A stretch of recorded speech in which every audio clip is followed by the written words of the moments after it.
Mi esposa pensó que yo era un pobre técnico mientras me engañaba en fiestas. No sabía que soy dueño de una empresa internacional y gano fortunas. Meses después, volvió embarazada de un desconocido y en la ruina pidiendo otra oportunidad. Soy técnico informático. Durante años, mi esposa, Elena, me miró con una mezcla de lástima y superioridad. Ella es una ejecutiva de oficina en una firma de logística, siempre vestida de diseñador, asistiendo a cócteles de networking y fiestas de empresa que duraban hasta las 3 de la mañana. Para ella, yo era el hombre que se quedaba en casa en pijama, rodeado de cables y servidores, ganando un sueldo decente pero aburrido. Lo que ella nunca quiso entender, a pesar de que se lo mencioné al principio, es que mi trabajo desde casa no era para una empresa local. Soy dueño de una consultora de asistencia técnica remota con contratos en EU y la Unión Europea. Mientras ella se burlaba de mis ojeras, yo estaba gestionando incidentes de ciberseguridad para empresas que facturan millones. Todo empezó a desmoronarse hace un año. Elena empezó a salir más de lo habitual. Decía que eran reuniones de estrategia, pero regresaba oliendo a perfume ajeno y con el maquillaje corrido. Como experto en sistemas, no me costó mucho notar las inconsistencias. No hackeé su teléfono, no fue necesario. Simplemente vi los estados de cuenta de nuestra tarjeta conjunta, hoteles de paso y cargos en bares a horas donde supuestamente estaba en la oficina. La confronté una noche. Su respuesta fue fría. ¿Y qué vas a hacer, Carlos? Apenas puedes mantener esta casa. Yo necesito adrenalina, hombres que tengan ambición, no alguien que se pasa el día reiniciando routers. Me pidió el divorcio esa misma noche, convencida de que ella era el premio y que yo me hundiría en la pobreza sin su sueldo de oficina. Lo que no sabía es que la casa está a nombre de mi corporación y que mis ingresos triplicaban los suyos. Firmamos los papeles rápido. Ella se mudó con uno de sus amantes de turno y se dedicó a la vida de fiesta. Yo cerré la casa, me mudé a un penthouse en la ciudad y seguí expandiendo mi empresa en Europa. 6 meses después, recibí una llamada.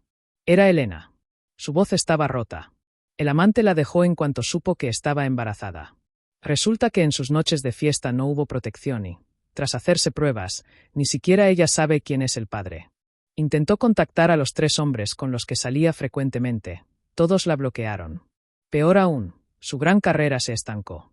La despidieron por faltar tras sus resacas y ahora vive en un pequeño departamento alquilado, lidiando con náuseas y deudas. Me pidió vernos en un café. Apareció sin el brillo de antes. Me soltó el discurso clásico. Cometí un error, estaba confundida. Tú siempre fuiste mi roca. Podemos criar a este bebé juntos, sé que eres un buen hombre. Ahí fue cuando saqué mi tablet y le mostré los estados de resultados de mi empresa y las fotos de mi nuevo contrato en Alemania. Sus ojos se abrieron como platos. Nunca se imaginó que el técnico aburrido ahora era un empresario de alto nivel. Mi respuesta fue simple. Elena, cuando me despreciaste por mi trabajo, me demostraste que no amabas al hombre, sino que solo tolerabas lo que creías que yo podía darte. Ahora tienes la vida que elegiste en esas fiestas. Buena suerte con el bebé, pero mi asistencia técnica para ti terminó hace mucho. Me levanté, pagué el café y me fui. Ella se quedó ahí, llorando, dándose cuenta de que cambió un imperio y un amor real por unas cuantas noches de copas y un futuro de total soledad. Actualización. Hola a todos. Gracias por el apoyo en mi post anterior. Muchos me preguntaron qué pasó después de que dejé a Elena en la cafetería. Bueno, las cosas explotaron de una manera que ni yo mismo esperaba. 2 semanas después de aquel café, recibí una llamada de mi exsuegro, Roberto. Él siempre fue un hombre trabajador y me respetaba, pero estaba furioso. Elena les había contado una versión completamente distorsionada. Dijo que yo la había echado de la casa, que la dejé desamparada estando embarazada y que mi negocio era algo ilegal. Me invitó a dar la cara en una cena familiar. Acepté, pero no fui con las manos vacías. Llevé una carpeta con los papeles del divorcio, las pruebas de sus gastos en hoteles mientras aún estábamos casados y, lo más importante, el desglose de propiedad de la casa. Cuando llegué, el ambiente se podía cortar con un cuchillo. La madre de Elena empezó a gritarme que yo era un poco hombre por abandonar a su hija en su estado.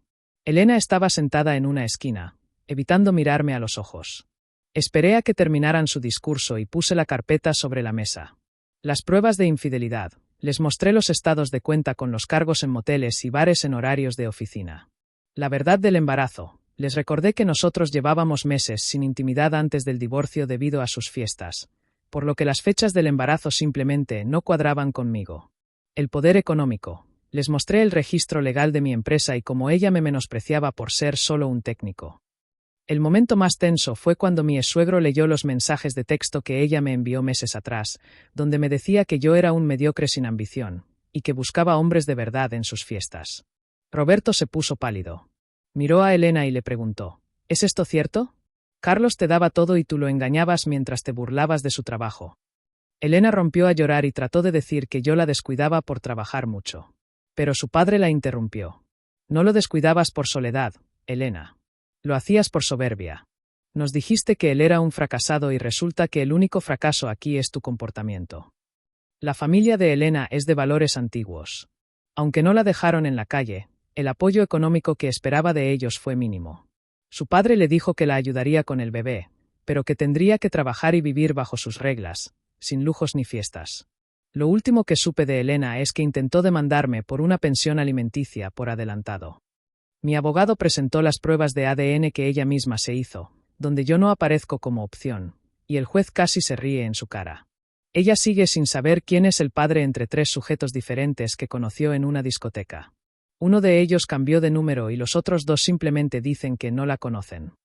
Yo acabo de cerrar un contrato de mantenimiento de servidores con una firma en Londres. Mi vida sigue adelante, y por primera vez en años, el silencio en mi casa no se siente como soledad, sino como paz. Gracias por leerme. Esta será mi última actualización, ya que he decidido bloquear su número y el de su familia para siempre. A veces, la mejor venganza es simplemente vivir bien.